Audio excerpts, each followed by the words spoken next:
il y a 1 an, jour pour jour, à cet endroit même, la personne qui comptait le plus pour moi dans mon cœur,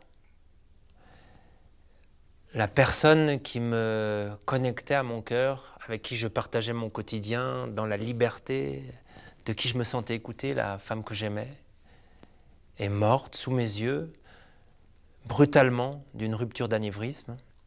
Elle avait 42 ans, elle s'appelait Yasmine. Comment vivre la séparation, comment gérer, surmonter cette douleur? J'ai pas vraiment de conseils à donner aujourd'hui, j'ai plutôt envie de partager un petit peu quelques petits éléments qui m'ont été utiles. Parce qu'on peut être tenté, quand on vit ce genre d'événement brutal, qui est vraiment un tsunami, qui est un cataclysme dans une vie, on peut avoir envie de fuir, prenant des médicaments, des drogues, pour oublier. On a envie de comprendre, on a envie de se révolter, ça peut être révoltant, on est rempli de culpabilité. Pour moi, ça a été vraiment important d'affronter les choses, de les vivre pleinement. Et dès que la culpabilité survenait, dès que la tentation de fuite arrivait, j'ai essayé vraiment de l'écarter. C'est marrant, il y a ce rayon de soleil qui arrive et qui me fait penser à la présence de Yasmine sur ce tournage. J'aimerais partager avec vous 3 éléments qui ont été importants pour moi. La première chose, c'est d'incarner physiquement, comme de façon symbolique, ce deuil et cette perte dans mon corps. Et ça fait quasiment 1 an que je vis en t-shirt. Qu'il fasse beau, qu'il pleuve, qu'il vente, qu'il fasse froid. Parce que pour moi, c'est exactement physiquement ce que je vis dans mon cœur. Pourquoi ? En vivant en t-shirt, le vêtement me manque en permanence, comme la présence de Yasmine. Parfois, elle me manque plus que d'autres. Parfois, c'est totalement insupportable et pourtant, je le supporte puisque je suis en vie. Et le t-shirt, c'est pareil. Parfois, il fait très très froid. Il faut chercher les ressources intérieurement. Et on passe ces sensations de façon impermanente. On finit par s'habituer. Alors une fois, quelqu'un m'a dit, mais oui, mais 1/4 d'heure au moins, mais un vêtement, si vraiment t'as très froid. Et je lui ai répondu, d'accord, mais est-ce que tu peux me faire apparaître Yasmine 1/4 d'heure? Non. Donc ça m'a permis d'accompagner ce dépouillement et de me sentir en vie dans toute cette période difficile. Une autre chose, la deuxième chose, c'est... Je pense que dans le processus de deuil, il y a une peur qu'on a, en tout cas que moi j'avais, je me suis rendu compte, c'est que la personne disparaisse, s'oublie. Alors il y a des photos, des écrits, plein de choses auxquelles on a besoin de se raccrocher.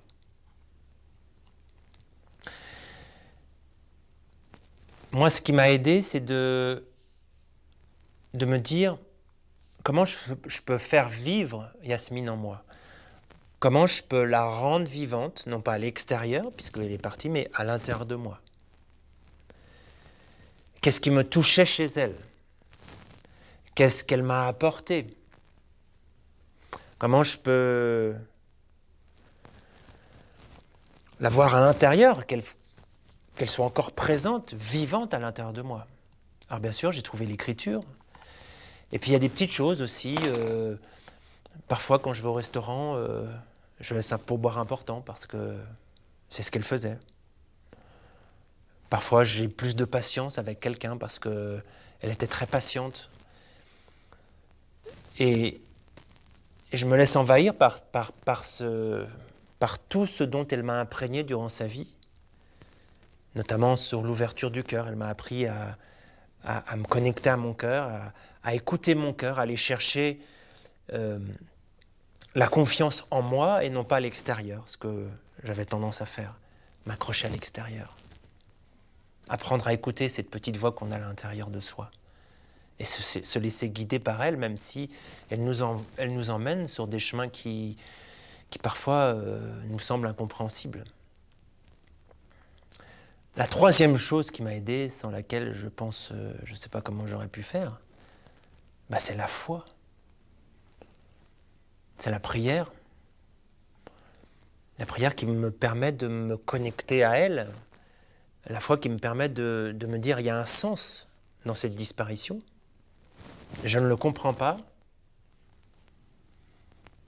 Du coup, je n'essaye pas de le comprendre parce que tout de suite mon esprit s'embrouille, mais il y a un sens qui m'apparaîtra peut-être un jour. Et puis il y a cette certitude aussi de la retrouver un jour.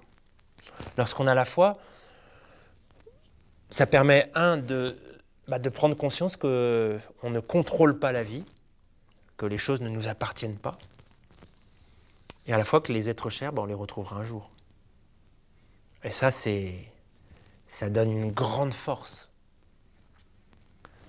à travers la méditation, la prière, de se sentir relié aux personnes qu'on aime, qui ne sont plus là, qui semblent dans un monde tellement lointain, alors que entre ce monde matériel et ce monde spirituel, il n'y a qu'une petite feuille de cigarette, c'est très très fin. Ça nous fait prendre conscience, ça m'a fait prendre conscience aussi, que c'était le premier deuil vraiment qui me touchait profondément, ça m'a fait prendre conscience de la fragilité de la vie. Alors après 1 an, est-ce que je peux dire que le deuil est fait? Bien sûr que non. Oui, les choses s'éclaircissent, la force de vie reprend, et à la fois le manque il est là, et j'apprends à vivre différents sentiments qui semblent parfois très contradictoires.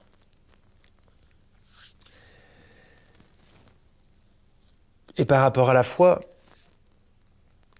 lorsque je priais avec Yasmine, lorsqu'on partageait des moments de prière, c'était très simple, parce que elle était simple dans son cœur, elle voulait des choses authentiques et simples.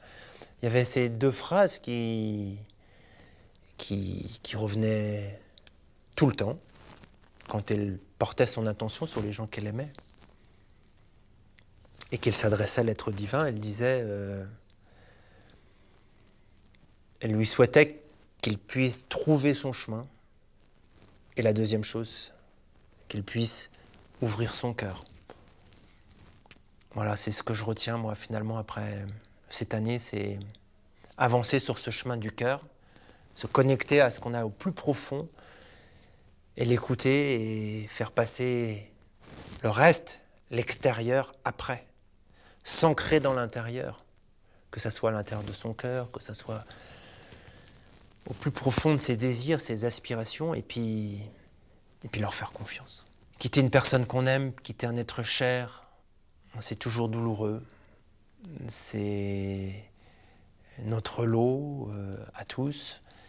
C'est l'autre face de la médaille de l'amour. L'amour va avec la perte, va avec le deuil, va avec la séparation, et on ne peut pas avoir l'un sans l'autre.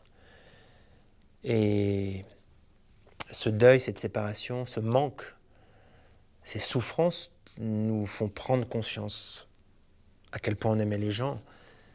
Malheureusement, même si on le sait, et même si on sait qu'il faut profiter des gens, je pense qu'on ne le sait jamais assez.